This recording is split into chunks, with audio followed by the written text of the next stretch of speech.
நமக்காய் ஜீவனை தந்தவர் ஜீவாதிபதி. அவருடைய கல்லறை மாத்திரம் இன்றைக்கும் திறந்திருக்கிறது. அவர் ஜீவிக்கிறவராய் பிதாவின் வலது பாரிசத்தில் அமர்ந்து அவர் நமக்காய் வேண்டுதல் செய்து கொண்டிருக்கிறார். ஆகவேதான்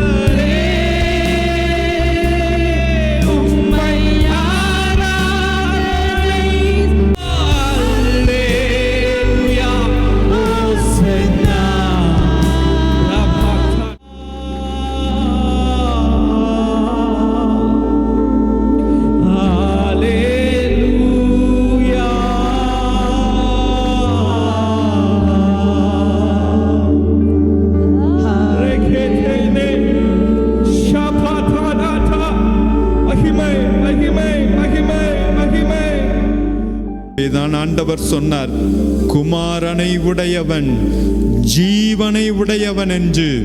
அவர் ஜீவிக்கிறபடியினால்தான் நாம் ஜீவனை உடையவர்களாய் இன்றைக்கும் அவரை ஆராதித்துக் கொண்டிருக்கிறோம். நான் அடைந்ததும் உங்களுக்கு பிரதானமாய் ஒப்புவித்ததும் என்னவென்றால், கிறிஸ்துவானவர் வேத வாக்கியங்களின்படி நமது பாவங்களுக்காக மரித்து அவர் சொன்னபடியே உயிர்த்தெழுந்தார் என்று வார்த்தை கூறுகிறது. அல்லேலூயா! எத்தனை பேர் விசுவாசிக்கிறீங்க? அல்லேலூயா, அல்லேலூயா! இந்த 1 கொரிந்தியர் 15ஆம் அதிகாரம்தான் உயிர்த்தெழுதலை குறித்து முழு விவரமாக பவுல் அப்போஸ்தலன் எழுதி வைத்திருக்கிறார். நம்முடைய மரணத்திற்கு பிறகு நமக்கு ஒரு வாழ்க்கை உண்டு.